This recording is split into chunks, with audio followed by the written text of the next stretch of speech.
Guys, this is Kamlesh Verma and I welcome you all in Aurora IAS. And our banking chapter is going on and in this series it is lecture number 3. ठीक है, ये हमारा banking का lecture number 3 है। पिछले दो lecture में हमने क्या डिस्कस किया, एक बार क्विक रिवीजन ले लेते हैं। सबसे पहले लेक्चर में हमने हिस्ट्री ऑफ बैंकिंग डिस्कस की and we also discuss the nationalisation of banks. सिर्फ हमने ये दोनों चीज़ें डिस्कस की थी पहली वीडियो में। इसके बाद एक्चुअली सेकंड वीडियो में हमने सिर्फ दो चीज़ें डिस्कस की। सबसे पहला तो क्लासिफिकेशन ऑफ बैंक्स, तो एक बार इसको और देख लेते हैं क्लासिफिकेशन ऑफ बैंक्स कैसा होता है। देखो, क्लासिफिकेशन ऑफ बैंक्स मैंने आपको बताया था दो टाइप के बैंक्स होते हैं, एक होता है शेड्यूल बैंक्स और दूसरा होता है non schedule banks. Non schedule bank हमारे किसी काम के नहीं होते हैं बिकॉज ये रोज़ खुलेंगे रोज़ बंद होंगे, इनका आरबीआई के ऊपर कोई कंट्रोल नहीं होता, मतलब हमारा भी इनके ऊपर कोई कंट्रोल नहीं है। इसके बाद शेड्यूल बैंक्स दो टाइप के होते हैं, नॉट दो टाइप, एक्चुअली 3 टाइप के होते हैं। ठीक है, तो कौन कौन से होते हैं शेड्यूल बैंक्स? शेड्यूल बैंक हमने देखे थे, एक होते हैं कमर्शियल बैंक्स। कमर्शियल बैंक्स के बाद हमने कौन से देखे थे? आरआरबीज होते हैं। इसके बाद होते हैं कोऑपरेटिव बैंक्स। ठीक है, 3 टाइप के हमने शेड्यूल बैंक्स देखे थे। अब जिसमें हमने कमर्शियल बैंक्स को कुछ ज़्यादा नहीं देखा बिकॉज इससे मैंने आपको बताया था इश्यूज़ ज़्यादा इंपॉर्टेंट होते हैं। ठीक है, इश्यूज़ ज़्यादा इंपॉर्टेंट होते हैं, इसलिए हमने इसका सिंपल क्लासिफिकेशन देखा था। सबसे पहले हमने क्लासीफाई किया था इसे पब्लिक में। अब पब्लिक को भी दो पार्ट में क्लासीफाई किया गया था। ठीक है, पब्लिक बैंक्स को भी दो पार्ट में क्लासीफाई किया गया था, जिसमें से पहला था एक मतलब कैटेगरी थी एसबीआई एंड आईडीबीआई की। एसबीआई की एंड आईडीबीआई की, ये अलग थे, मैंने आपको बताया था ये अलग क्यों थे, तो उसके लिए आप वीडियो रिवाइज कर सकते हैं। ठीक है, इसके बाद था नेशनलाइज्ड बैंक। ठीक है, इसके बाद था nationalised bank, for example PNB. ठीक है, this was a nationalised bank, तो ये हो गया नेशनलाइज्ड बैंक। इसके बाद कमर्शियल बैंक को दूसरा क्या कैटेगरी थी? दूसरी थी प्राइवेट की। ठीक है, प्राइवेट के अंदर फॉरेन भी आ जाते हैं और इंडियन भी आ जाते हैं। ठीक है, तो ये हमने इस तरीके से कुछ दैट मीन्स क्लासीफाई किया था बैंक्स को। अब इसके बाद हमने आरआरबीज को डिटेल में देखा था।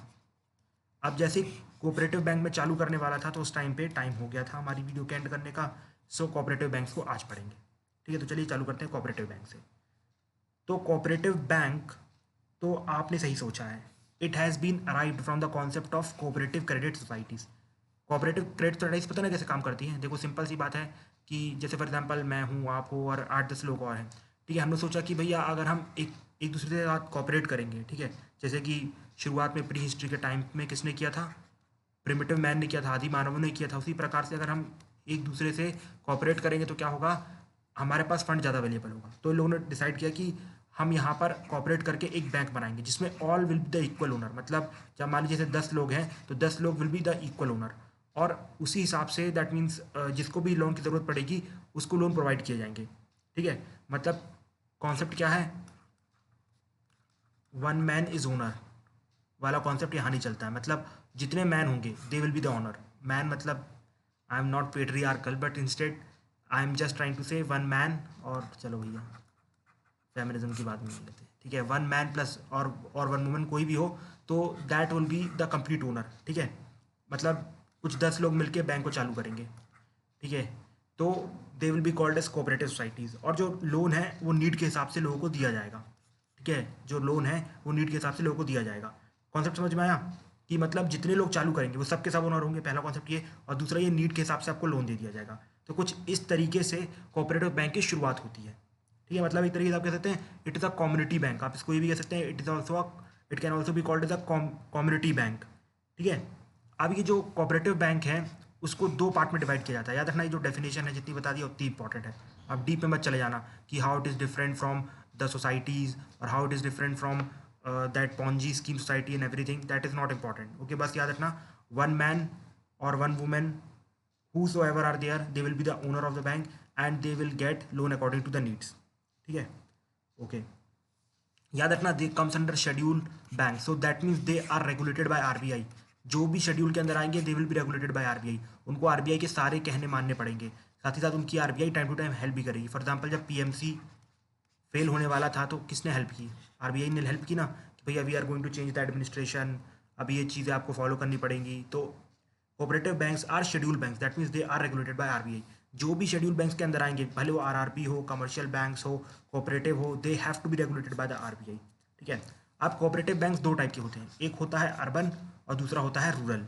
सबसे पहले हम रूरल देख लेते हैं। देखो, रूरल में कुछ खास जानने की जरूरत नहीं है, रूरल क्योंकि न्यूज़ में नहीं रहते हैं, बस इसलिए आपको उसका डिवीजन याद रखना है। ठीक है, इसका सिर्फ आपको डिवीजन याद रखना है। ठीक है, अब डिवीजन क्या है? देखो, हम इनको actually on the basis of credit we can categorise them, ठीक है। अगर देखो रूरल बैंक दो टाइप के होते हैं, एक तो जो शॉर्ट टर्म क्रेडिट प्रोवाइड करते हैं, ठीक है, जो एक वो होते हैं जो कि शॉर्ट टर्म क्रेडिट प्रोवाइड करते हैं, जैसे कि हो गए state cooperative banks, district central cooperative banks and primary agriculture societies. बस नाम याद रखना, ठीक है।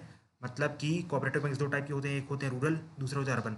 अब रूरल वाले we are categorising on the basis of credit, ठीक है, कि वो किस टाइप का क्रेडिट देते हैं। जैसे शॉर्ट टर्म क्रेडिट मतलब एक साल से अगर कम का क्रेडिट दे रहा है तो शॉर्ट टर्म क्रेडिट हो गया, एक साल से ऊपर का दे रहा है तो it will be a long term credit.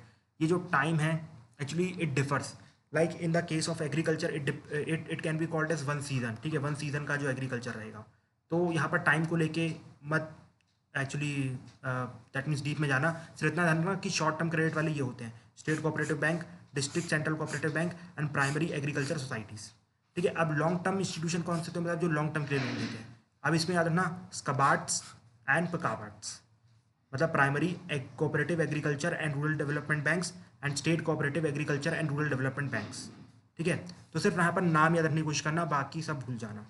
अब जो इंपॉर्टेंट है वो है urban cooperative banks, UCBs are very important because काफ़ी इस बार ये न्यूज़ में रहे थे, ठीक है।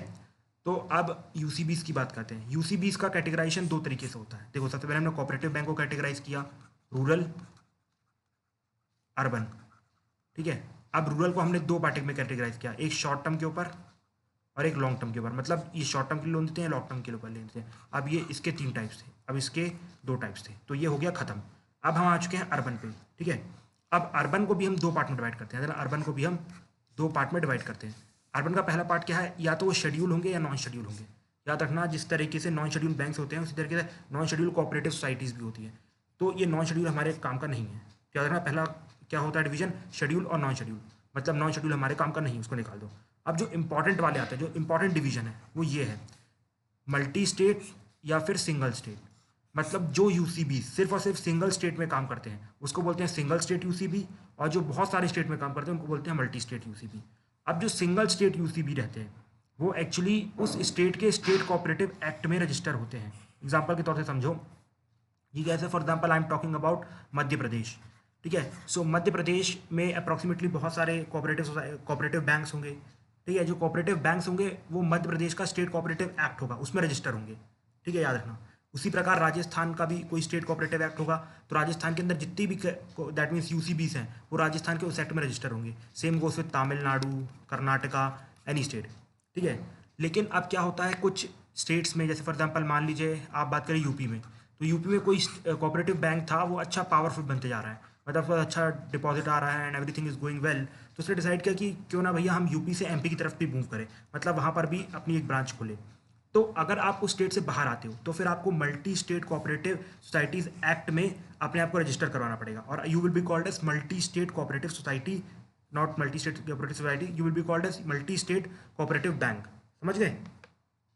पहला हमने कैटेगराइज किया शेड्यूल एंड नॉन शेड्यूल, ठीक है। दूसरा हमने कैटेगराइज किया multi state and single state. तो मैंने आपको सिंगल स्टेट बताया कि जो सिंगल मतलब जो सिंपल स्टेट रहते हैं, फॉर एग्जांपल राजस्थान और यूपी और मध्य प्रदेश में उस स्टेट कोऑपरेटिव एक्ट में रजिस्टर है, मतलब उस स्टेट का विधानसभा होगा, ठीक है, लेजिस्लेटिव असेंबली होगी, तो वहाँ से एक स्टेट एक्ट पास हुआ होगा जिसको बोलेंगे स्टेट कोऑपरेटिव सोसाइटीज एक्ट। तो उसमें जो रजिस्टर है वो है सिंगल स्टेट कोऑपरेटिव सोसाइटी, ठीक है।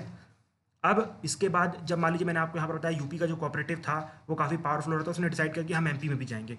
तो now it has to register in multi state cooperative societies act, और ये जो multi state cooperative society act है that has been passed by parliament, okay, that has been passed by parliament, मतलब संसद के द्वारा इसको पास किया गया है, ठीक है। अब देखो सिंपल सी बात है, अब आप पूछो कि आरबीआई है उनको रेगुलेट कैसे करता है। तो मैंने एक तो आपको बाहुबली एक्ट बताया था, बैंकिंग रेगुलेशन एक्ट 1949। तो ये बाहुबली एक्ट याद रखना, मैंने इसको पढ़ाया था अच्छे से, ठीक है, अपने लेक्चर नंबर 1 में ऑफ मॉनेटरी पॉलिसी, ठीक है। लेकिन याद रखना कि इनको जो कंट्रोल करना इस एक्ट से इतना पॉसिबल नहीं था, बिकॉज ये थोड़े डिफरेंट काइंड के बैंक हैं, ठीक है। इसके लिए अलग से एक और bank that means law pass किया गया है, banking laws cooperative societies act 1955। क्या पास किया गया? Banking laws cooperative societies act 1955, ठीक है। अब देखो ये जो सिंगल कोऑपरेटिव सोसाइटीज एक्ट होता है, ठीक है, उसके लिए हर स्टेट का एक रजिस्ट्रार रहता है, ठीक है, जिसको बोलते हैं रजिस्ट्रार ऑफ कोऑपरेटिव सोसाइटीज, ठीक है, रजिस्ट्रार ऑफ कोऑपरेटिव सोसाइटीज। लेकिन अगर वही बैंक मैंने आपको बताया पावरफुल हो जाता है, एमपी में चला जाता है, so it will be registered under multi state cooperative societies act. Now it will be controlled by central registrar of cooperative societies, ठीक है। अब याद रखना इसका जो पावर है इसमें कम हो जाएगी, मतलब mainly it will be regulated by central RCS, ठीक है, सेंट्रल आरसीएस, सेंट्रल आरसीएस याद रखना। Multi state cooperative societies are regulated by central RCS, और जो सिंगल स्टेट होते हैं that will be regulated by registrar of cooperative societies, that is RCS, ठीक है। और आरबीआई को एक अलग से लॉ दिया गया है जिसका नाम है banking laws cooperative societies act 1955। Okay done here, okay fine. अब देखो कुछ अपडेट्स हुई, मैंने आपको बताया था कि कोऑपरेटिव सोसाइटीज दो टाइप की होती हैं, अर्बन, रूरल। रूरल हमने देखा कि इसको दो टाइप में डिवाइड करते हैं, एक होता है शॉर्ट टर्म वाला, एक होता है लॉन्ग टर्म वाला। इसके अंदर 3 आ जाते हैं, फिर इसके बाद अंदर 2 आ जाते हैं। ये किसी काम का नहीं था बिकॉज ये न्यूज़ में नहीं रहता, लेकिन काम का जो है वो अर्बन को हम डिवाइड करते हैं शेड्यूल में प्लस नॉन शेड्यूल में। तो नॉन शेड्यूल हमारे काम के नहीं है, बचे शेड्यूल, ठीक है, जो शेड्यूल एक्ट में रजिस्टर। इसके बाद आ जाते हैं मल्टी स्टेट और सिंगल स्टेट, हमने समझा। अभी जो मल्टी स्टेट और सिंगल स्टेट ये कभी ना कभी कोई ना कोई प्रॉब्लम क्रिएट करते रहते हैं। इनमें से कभी ना कभी आप देखोगे 3 से 4 साल में न्यूज़ आती रहती है कि भैया ये वाला कोऑपरेटिव बैंक फेल होने की कगार में आ गया है, इसने इस बार बहुत ही बेकार लैंडिंग कर दी है, and everything comes in news, ठीक है। इनके बारे में कुछ ना कुछ न्यूज़ आती रहती है।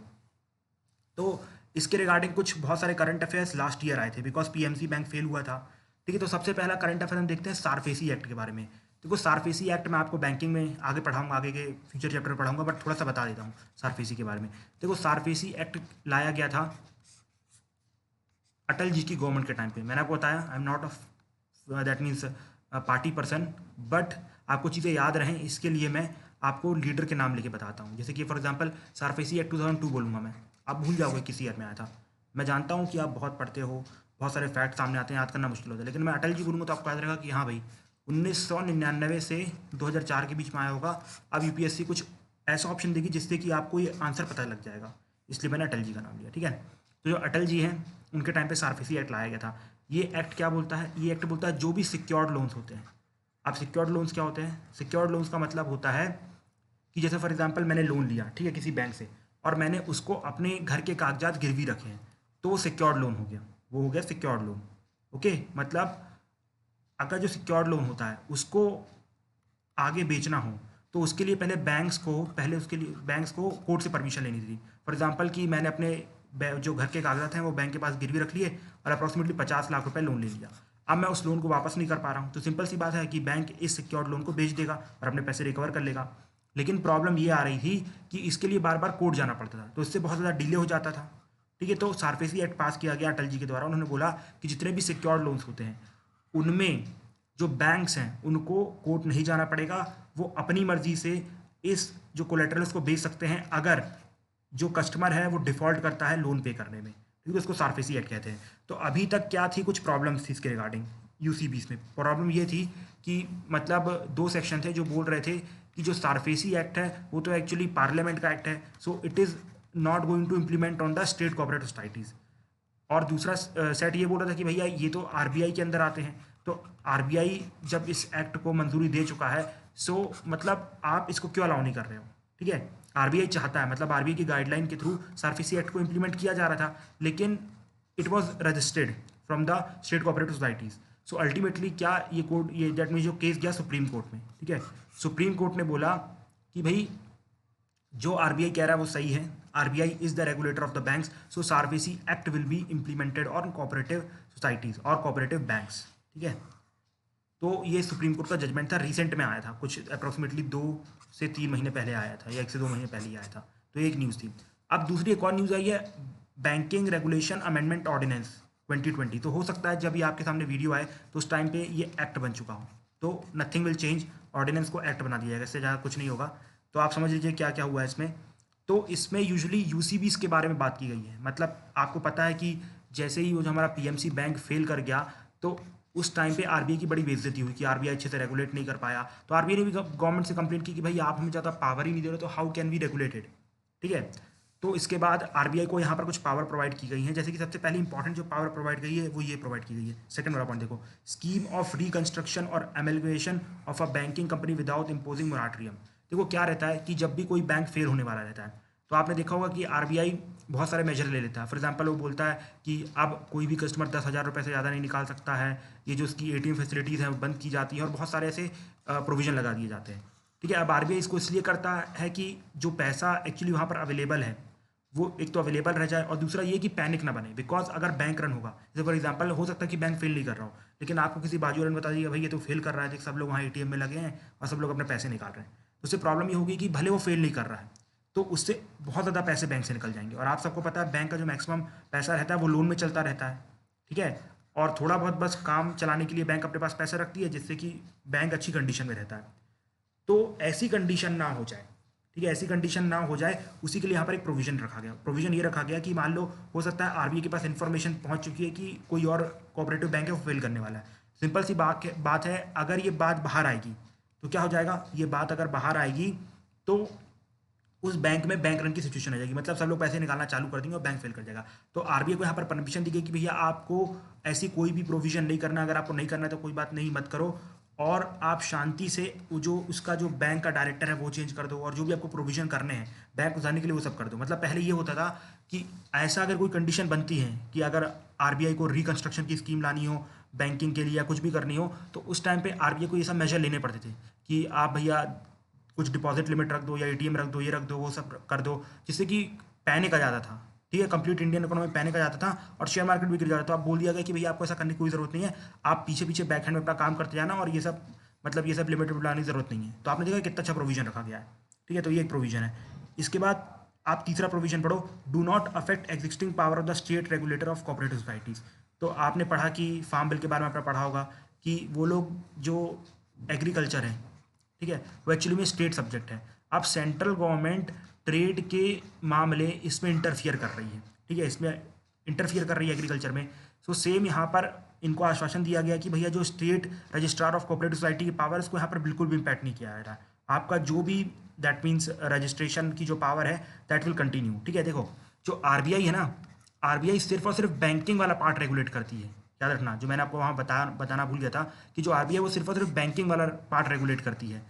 लेकिन जो दूसरा पार्ट है, ठीक है, जो दूसरा पार्ट है, जैसे फॉर एग्जांपल उसका रजिस्ट्रेशन क्या रहेगा, उसके बाद कहाँ उसको लैंड दिया जाएगा, that everything is regulated by state registrar of cooperative societies. सिर्फ जो बैंकिंग वाला पार्ट है, फॉर एग्जांपल एसएलआर हो गया, सीआरआर हो गया, और जो भी बैंक के पार्ट होते हैं वो बस आरबीआई रेगुलेट करता है। लेकिन जो भी बाकी रजिस्ट्रेशन हो गया और उनको कुछ इसके रिगार्डिंग ऑर्डर देना, वो सब state registrar of cooperative society देता है। तो अलग से यहाँ पर मेंशन किया गया कि भैया यहाँ पर state registrar of cooperative society की पावर को बिल्कुल भी इंटरफियर नहीं किया जा रहा है, सिर्फ और सिर्फ हम बैंकिंग प्रोविजन में आरबीआई की पावर बढ़ा रहे हैं, ठीक है। और उसके बाद अभी क्या होता था ना कि ये जो आरबीआई के अंडर में ये लोग डायरेक्ट नहीं आया करते थे, मतलब इनडायरेक्टली आरबीआई कम्युनिकेट करता था इनके थ्रू और फिर यहाँ पर ऑर्डर जाते थे। अब इन आरबीआई को यहाँ पर डायरेक्ट प्रोविजन दे दिया गया, मतलब बोल दिया कि भैया अब डायरेक्टली आप इनको सुपरवाइज कर सकते हो, ठीक है। लेकिन सेकंड वाला जो पॉइंट था सबसे इंपॉर्टेंट था कि मोराटोरियम इम्पोज नहीं किया जाएगा, उसके बिना ही आरबीआई अपने काम कर देगी। इसके बाद अर्बन कोऑपरेटिव सोसाइटी, जो अर्बन कोऑपरेटिव बैंक्स हैं, ठीक है, अर्बन कोऑपरेटिव बैंक है, उनके लिए और भी अच्छे प्रोविजन रखे गए हैं, वो देखते हैं। आपने उसके बारे में सुना होगा पीसीए के बारे में, ठीक है, पीसीए के बारे में सुना होगा कि जैसे फॉर एग्जांपल कि अगर कोई भी बैंक फेल होने वाला रहता है तो आरबीआई अपनी तरफ से उसके ऊपर टाइटनिंग करना चालू कर देती है, बोलती है कि भैया अब डायरेक्टर को उसमें पैसे लगाने पड़ेंगे, ये जो कस्टमर है इतने पैसे नहीं निकाल सकते, तो दैट इज़ पीसीए, ठीक है। In the same way urban cooperative bank के ऊपर इसी टाइप का एक लॉ लगता है जिसको हम बोलते हैं सुपरवाइजरी एक्शन फ्रेमवर्क, ठीक है। अगर मान लो मैच द कॉलम में जाता है कि पीसीए दे दिया गया और एसएएफ दे दिया गया और यहाँ पर रख दिया गया बैंक और यहाँ पर रख दिया गया कोऑपरेटिव बैंक, ठीक है, यहाँ कमर्शियल बैंक लिख दो, तो ये ऐसा आपको मैच करनी पड़ेगी, ठीक है, अगर किसी स्टेट पीसीए से पूछ दिया गया। तो इसके ऊपर क्या लगता है एसएएफ, तो इसको याद रखना, इनके ऊपर क्या लगता है एसएएफ, पीसीए नहीं लगता है, ठीक है, पीसीए लगता है बैंक्स के ऊपर, ये मैं आगे आपको बताऊंगा, ठीक है, पीसीए क्या होता है। प्रॉम्प्ट करेक्टिव एक्शन, इसका फुल फॉर्म होता है प्रॉम्प्ट करेक्टिव एक्शन, ठीक है, प्रॉम्प्ट करेक्टिव एक्शन, ये कमर्शियल बैंक्स के ऊपर लगता है, सिर्फ और सिर्फ कमर्शियल बैंक के ऊपर। लेकिन जो एसएएफ है सुपरवाइजरी एक्शन फ्रेमवर्क, वो लगता है किसके ऊपर, यूसीबीज के ऊपर, किसके ऊपर, यूसीबीज के ऊपर। तो याद रखना ये कब लगता है, जब तीन कंडीशन मीट हो जाती है। अगर मान लो कि कोई भी कोऑपरेटिव बैंक है, उसका नॉन परफॉर्मिंग एसेट्स उसके नेट एडवांसेस से 6% ऊपर आ जाए, ठीक है, मतलब जितना भी उसका डिपॉजिट है, जितना उसके पास पैसा अवेलेबल है, उससे 6% से ऊपर एनपीए बन गया। तो फॉर एग्जांपल कि मेरे पास 100 रुपये थे, ठीक है, मैंने आपको 50 मान लीजिए 10 रुपये लोन में दिए। अब इन 10 रुपये में से मान लो जो 7 रुपये वापस नहीं आए, सिर्फ 3 रुपये वापस आए, तो ये 6 रुपये से ऊपर हो गया। तो अब यहाँ पर आरबीआई लगा सकता है एसएएफ, ठीक है। दूसरा ये है कि losers losses for 2 consecutive financial year और have accumulated losses on their balance sheet. अगर जो बैलेंस शीट होती है बैंक की क्या होती है, एसेट और लाइबिलिटी, मतलब एसेट एक साइड लिखा रहता है, दूसरी साइड लिखा रहता है लाइबिलिटी। अगर यहाँ पर लॉसेस दिखाई देते हैं तब भी आरबीआई अर्बन कोऑपरेटिव बैंक के ऊपर एसएएफ लगा सकती है। और तीसरा आता है कैपिटल एडिक्वेसी रेशियो, अगर 9% से नीचे चला गया। इसके बारे में भी आगे पढ़ के बताऊंगा, मतलब जो बासिल नॉर्म्स पढ़ेंगे ना हम, तो उसी से ये इंट्रोड्यूस हुआ है, ठीक है, CAR। तो वहाँ पर अच्छे से बताऊंगा कि ये क्या होता है CAR। तो अगर ये 9% से नीचे चला गया, ये सबके लिए 9% है, कमर्शियल बैंक्स के लिए भी और कोऑपरेटिव बैंक्स के लिए भी, तो इन दोनों के लिए अगर ये 9% से ऊपर चला गया तो एसएएफ लग जाएगा, ठीक है। अब एसएएफ के अंदर सेम पीसीए वाली चीज़ रहती है कि भाई जो डायरेक्टर को बोल देंगे कि आप भैया इसके ऊपर पैसे लगाओ, या बैंक्स को बोल देंगे कि भाई आप इस टाइम पे ये वाले काम मत करो, अपना ब्रांच एक्सपेंशन मत करो, मतलब किसी तरीके से बैंक को बचाने की कोशिश की जाएगी। लेकिन याद रखना इसके लिए अलग से ऑर्डिनेंस पास किया गया कि आपको मोराटोरियम नहीं लगाना है, मतलब ये सब कस्टमर पे नहीं लगाना, आपको पीछे पीछे काम कर रहा है, ठीक है। अब एक बहुत ही अच्छा रिफॉर्म लिया गया है क्रिल्क का, ठीक है, that is central depository of information on large credit. देखो जितने भी कमर्शियल बैंक्स होते हैं ना, अगर वो अपने लार्ज बैंक, जो भी उनके लार्ज बैंक होल्डर रहते हैं, जैसे मान लो जिनको भी बड़े बड़े लोन देते हैं, जैसे 5 करोड़ से ऊपर के जिनको भी लोन दिए जाते हैं वो बड़े लोन माने जाते हैं। तो अगर किसी को भी वो लोन दिया जाएगा तो आपको क्रिल्क में, मतलब जिसको आरबीआई रेगुलेट करता है, मतलब central depository of information on large credit में, आपको वहाँ पर बताना पड़ता है कि मैंने अंबानी साहब को 5 करोड़ रुपए का लोन दिया है।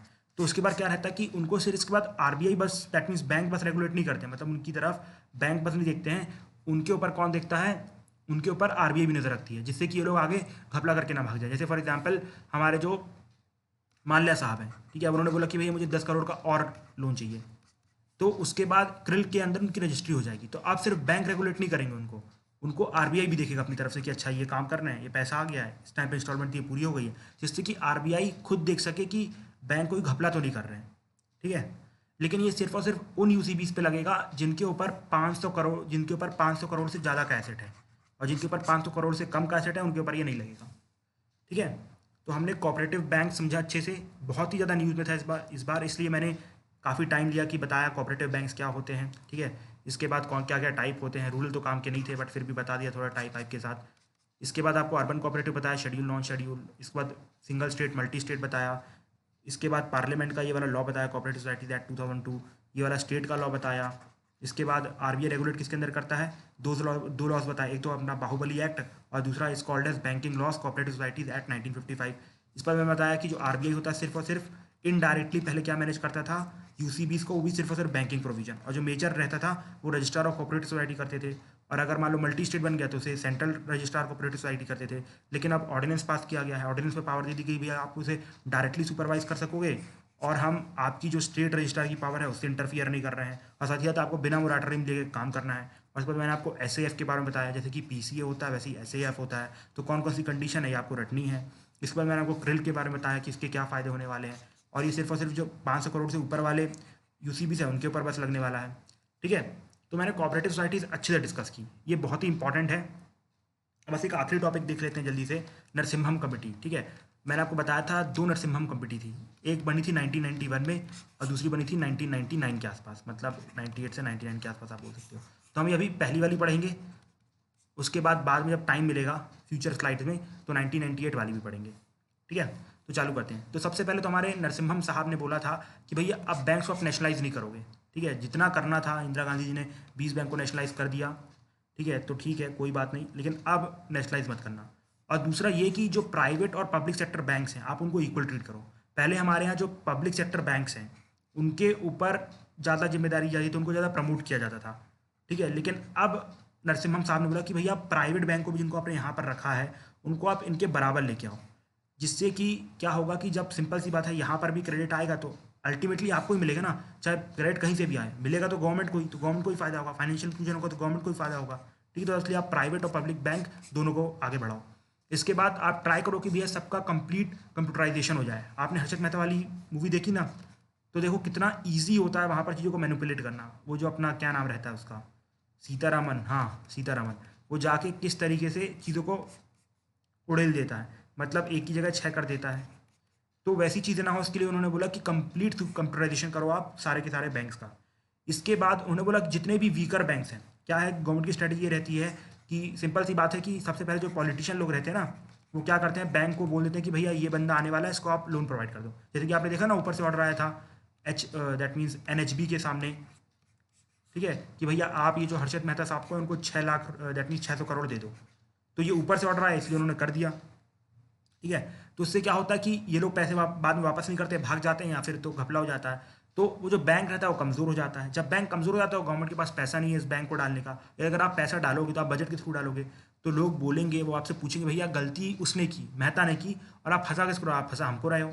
मतलब आप पब्लिक के पैसे क्यों वहाँ पर लगा रहे हो? ये तो भैया हमारे इंफ्रास्ट्रक्चर में आने चाहिए ना, ये तो गरीबों को जाने चाहिए, लेकिन आप वहाँ वेस्ट कर रहे हो। तो ये क्या करती है बैंक, दैट मीन्स अब सिंपल सी बात है, अगर इनको पैसे नहीं दिए जाएंगे वो फेल कर जाएंगे। तो इसके लिए क्या करते हैं, जितने भी वीक बैंक रहते हैं ना उनको बड़े बड़े बैंक के साथ मर्ज कर देते हैं।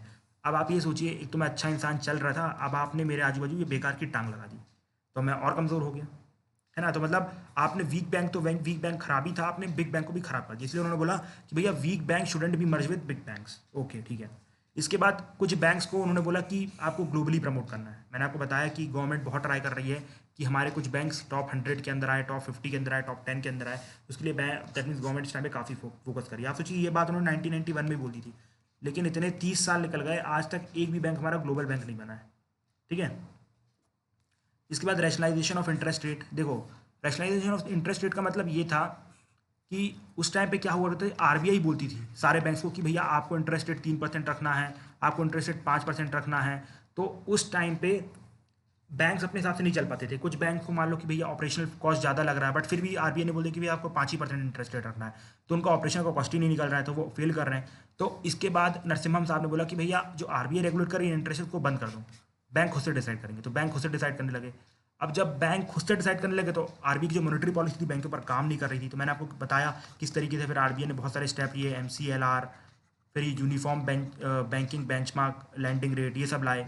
ठीक है, तो वो सब मैंने आपको बताया। इसके बाद उन्होंने बोला कि सीआरआर और एसएलआर को कम कर दूं। मैं आपको बता दूं, इंदिरा गांधी गवर्नमेंट के टाइम पे ये एसएलआर 40% के आसपास हुआ करता था, और फिर धीरे धीरे इसको कम करके 19.5 के आसपास लाया गया। अगर चेंज हो गया तो देख लेना एक बार आरबीआई की वेबसाइट में। ठीक है।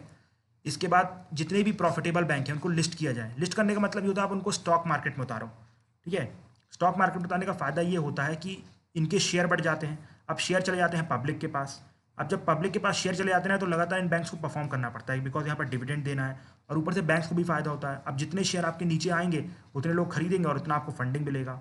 तो मतलब एक तरीके से यहाँ पर डिसिप्लिन भी बना रहता है और सबको फायदा भी होता है, कस्टमर को भी फायदा होता है, बैंक्स को भी फायदा होता है। ठीक है। ये कैसे फ़ायदा होता है, क्या फ़ायदा नहीं होता, क्या लॉसेस होते हैं, ये सब हम पढ़ेंगे शेयर मार्केट के चैप्टर में। Don't worry, I will teach you stock market. ठीक है। अप्रॉक्सीमेटली 4 से 5 लेक्चर लूँगा स्टॉक मार्केट के ऊपर। इसके बाद एसेट रिकंस्ट्रक्शन कंपनी के बारे में बोला गया था, ये भी फ्यूचर में बताया जाएगा, बट फिर भी थोड़ा सा यहाँ पर बता देता हूँ शॉर्ट में।